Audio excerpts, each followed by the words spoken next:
नमस्ते विद्यार्थी मित्रांनो. स्वाध्याय उत्तरांसह इयत्ता 9वी, विषय भूगोल. आणि आज पाहत आहोत आपण शेवटचा पाठ 12वा, पर्यटन. चला तर. प्रश्न पहिला, दिलेल्या विधानांवरून पर्यटनाचे प्रकार ओळखा. चला आता एक एक पाहू.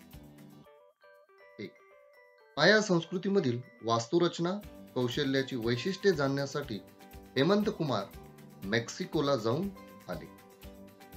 कोणतं पर्यटन आहे? परदेशी पर्यटन. का तर ते दुसऱ्या देशाला गेले. हा पहा. 2, गोवा कार्निवल पाहण्यासाठी पोर्तुगाली पर्यटक गोव्यात आले होते. हे पण परदेशी पर्यटक, कारण ते दुसऱ्या देशातील आहेत, आपल्या देशात आले. 3, नैसर्गिक चिकित्सा केंद्रात उपचारांसाठी जॉन व अमरला केरळात जावे लागले. हे आहे वैद्यकीय पर्यटन, म्हणजेच आरोग्य पर्यटन. 4, पुंडलिकरावांनी सहपरिवार 4 धाम यात्रा केली. धार्मिक पर्यटन. 5, पुण्यातील रामेश्वरी आपल्या मैत्रिणीसह हुरडा पार्टी व शेतीविषयक माहिती मिळविण्यासाठी गावाला जाऊन आली. कृषी पर्यटन. शेवटचं, सय्यद कुटुंब अजमेर यात्रेसाठी गेले. धार्मिक पर्यटन. दुसरा प्रश्न, गटातील स्थळांची माहिती मिळवा व साखळी पूर्ण करा. एकूण किती गट आहेत? अ, ब, क. आता त्यांची उत्तरे. 1, ताडोबा, चंद्रपूर, वाघ. 2, पक्षी अभयारण्य, नानच, माळढोकसाठी. 3, संजय गांधी राष्ट्रीय उद्यान, मुंबई, कान्हेरी लेणी. 4, ताजमहल, आग्रा, हे जगप्रसिद्ध आश्चर्य. 5, रामोजी फिल्म सिटी, हैदराबाद, चित्रनगरी आहे. 6, राधानगरी, कोल्हापूर, रानगवा यासाठी. 7, भीमबेटका, मध्य प्रदेश, प्राचीन गुफाचित्रे. 8, प्राचीन लेणी, वेरूळ, कैलास लेणी. 9, ईगल नेस्ट वन्यजीव अभयारण्य, अरुणाचल प्रदेश, हे फुलपाखरांचे. आणि 10, लोकटक, मणिपूर, हे आहे सर. प्रश्न तिसरा, थोडक्यात उत्तरे लिहा. आता एक एक पाहूया. 1, धार्मिक व सांस्कृतिक पर्यटनातील फरक सांगा. 1, देवदर्शन, यात्रा इत्यादी कारणांसाठी केले जाणारे पर्यटन म्हणजेच धार्मिक पर्यटन. तर या उलट पहा, संस्कृतींचा अभ्यास करण्यासाठी केले जाणारे पर्यटन म्हणजेच सांस्कृतिक पर्यटन. दुसरा फरक पहा, धार्मिक पर्यटनात देवदेवतांच्या मंदिरांना, साधू संतांच्या समाधी स्थानांना भेटी देणे, त्या स्थळी विविध धार्मिक विधी करणे इत्यादी बाबींचा समावेश होतो. या उलट सांस्कृतिक पर्यटनात एखाद्या ठिकाणच्या चालीरीतींची, लोककलांची, रूढी परंपरांची माहिती मिळवणे व तेथील लोकजीवन प्रत्यक्ष अनुभवणे इत्यादी बाबींचा समावेश होतो. पर्यटनाचे उद्देश कोणकोणते असतात? सर्वात प्रथम, आनंद मिळवणे. 2, मनोरंजन करणे. 3, व्यापार करणे. 4, निवास करणे म्हणजे राहणे. 5, वैद्यकीय सेवा प्राप्त करणे. 6, ग्रामीण लोक संस्कृतीचा अनुभव घेणे. 7, धार्मिक कार्य करणे इत्यादी. पर्यटनाचे पर्यावरणात्मक परिणाम सांगा. 1, पर्यटन करताना काही वेळा पर्यटकांकडून पर्यावरणास हानी पोहोचू शकते. हानी म्हणजे नुकसान. पर्यावरणाचा ऱ्हास होऊ शकतो. काही प्रसंगी पर्यटकांनी पर्यटन स्थळी कचरा फेकला असता तेथे प्रदूषण होऊ शकते. 2, परंतु पर्यावरण स्नेही पर्यटनाचा अवलंब केला असता पर्यटकांकडून पर्यावरणाला हानी पोहोचणार नाही व पर्यावरणाचा ऱ्हास होणार नाही याची काळजी घेतली जाते. त्यामुळे पर्यावरणाचा समतोल टिकून राहतो. पर्यटकांनी पर्यावरण स्नेही पर्यटन केले असता ध्वनी प्रदूषण टाळले जाते, वृक्ष व वन्य पशु पक्षी यांची दक्षता घेतली जाते व पर्यटन स्थळे व तेथील पर्यावरण स्वच्छ व आल्हाददायी. पर्यावरण पूरक पर्यटन या संकल्पनेमुळे पर्यावरणाची योग्य ती काळजी घेऊन पर्यटन स्थळांचा विकास केला जातो. 5. निवासस्थाने, रिसॉर्ट्स, वाहतुकीचे मार्ग इत्यादी घटकांची रचना देखील पर्यावरण पूरक पद्धतीने केली जाते. 6. या विकासात वीज, पाणी यांचा काळजीपूर्वक वापर केला जातो आणि पुनर्वापर संकल्पनाही वापरली जाते. 7. पर्यावरणाची नैसर्गिक स्थिती राखून पर्यटन विकसित केले जाते. 4. पर्यटन विकासातून कोणकोणत्या संधी निर्माण होतात? पहा कोणत्या. 1. उपाहारगृहे. 2. दुकाने. 3. वाहतूक सेवा. 4. मनोरंजन. 5. निवासस्थाने. 6. वैद्यकीय सेवा. 7. व्यापार. 8. बँकिंग सेवा इत्यादी. 5. पर्यटनाच्या ठिकाणी येणाऱ्या समस्या सांगून त्यावर उपाययोजना सुचवा. आता कोणकोणत्या समस्या आहेत? सर्वात पहिल्यांदा समस्या पण. 1. निवासस्थानांच्या अभावाची समस्या. 2. वाहतुकीच्या सेवा पुरेशा प्रमाणात उपलब्ध नसण्याची समस्या. 3. पर्यावरणीय समस्या. 4. वैद्यकीय सेवांचा अभाव असण्याची समस्या. 5.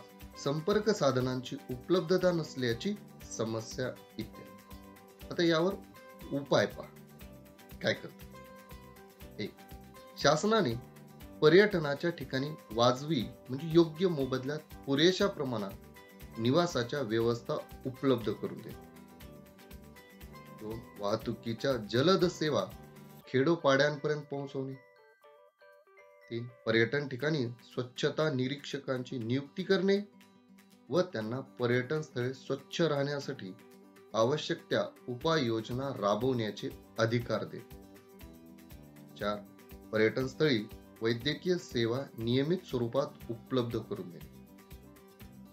5. सुलभतेने संपर्क साधता यावा यासाठी पर्यटक संपर्क कक्ष निर्माण करणे इत्यादी. 6. आपल्या जिल्ह्यात कोणकोणती पर्यटन स्थळे विकसित करता येतील ते सहकारण सांगा. चला एक उदाहरण पहा. नांदगाव, उन्हेरे, प्रतापगड, कर्जत, मुरुड, रेवदंडा इत्यादी. आपल्या जिल्ह्यात वरील पर्यटन स्थळे विकसित करता येण्यामागची कारण. 1. नांदगाव, रेवदंडा, मुरुड येथे नयनरम्य किनारे आहेत. 2. रेवदंडा येथील किनाऱ्याच्या आधारे भूरूपांची निर्मिती कशी होते याचा अभ्यास करणे शक्य आहे. 2. उन्हेरे येथे गरम पाण्याचे झरे आहेत. 4. प्रतापगड या स्थळास ऐतिहासिक महत्व आहे. 5. त्यामुळे रेवदंडा, उन्हेरे, प्रतापगड या ठिकाणी शैक्षणिक पर्यटनाची संकल्पना राबवणे शक्य आहे. 6. कर्जत येथे कृषी पर्यटनाची संकल्पना राबवणे शक्य आहे. 7. पर्यटनामुळे स्थानिक लोकांना रोजगार मिळतो हे सहकारण. 1. पर्यटन विकासातून उपाहारगृहे, दुकाने, वाहतूक सेवा, मनोरंजन, निवासस्थाने, वैद्यकीय सेवा, व्यापार, बँकिंग इत्यादी गरजा निर्माण होतात. 2. पर्यटकांना या विविध सेवा पुरविण्यासाठी संबंधित क्षेत्रातील लोकांना रोजगाराच्या संधी उपलब्ध होतात. अशा प्रकारे पर्यटनामुळे स्थानिक लोकांना रोजगार मिळतो. पर्यटन स्थळी लावण्यासाठी पर्यटकांसाठी काही मार्गदर्शक सूचना फलक तयार. चला आपण एक किल्ल्यांचं उदाहरण. एक, किल्ले हे महाराष्ट्राच्या इतिहासाचा रक्तरंजित ठेवा आहेत. कृपया त्यांचे संवर्धन आणि जतन करा. 2, कृपया किल्ल्यांच्या भिंतीवर वा तटबंदीवर कोणताही मजकूर लिहू नये. 3, गड स्वच्छ, सुंदर व प्लास्टिक मुक्त ठेवा. 4, गडावर चढताना उतरताना सावकाश चढा आणि उतरा. 5, कड्याजवळ उभारलेल्या कठड्यावर चढू नका. 6, गडावर कुठेही केर कचरा टाकू नका. 7, किल्ल्यांच्या भिंतीवर दगडांवर आपली नावे अथवा कोणत्याही प्रकारचा मजकूर लिहू नका.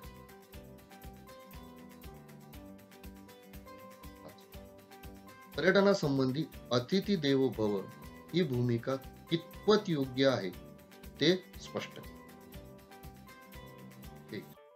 पर्यटन विकासातून उपहारगृहे, दुकाने, वाहतूक सेवा, मनोरंजन, निवासस्थाने, वैद्यकीय सेवा, व्यापार, बँकिंग इत्यादी क्षेत्रात रोजगाराच्या संधी उपलब्ध होतात. 2, पर्यटनामुळे पायाभूत सेवांचा विकास होतो.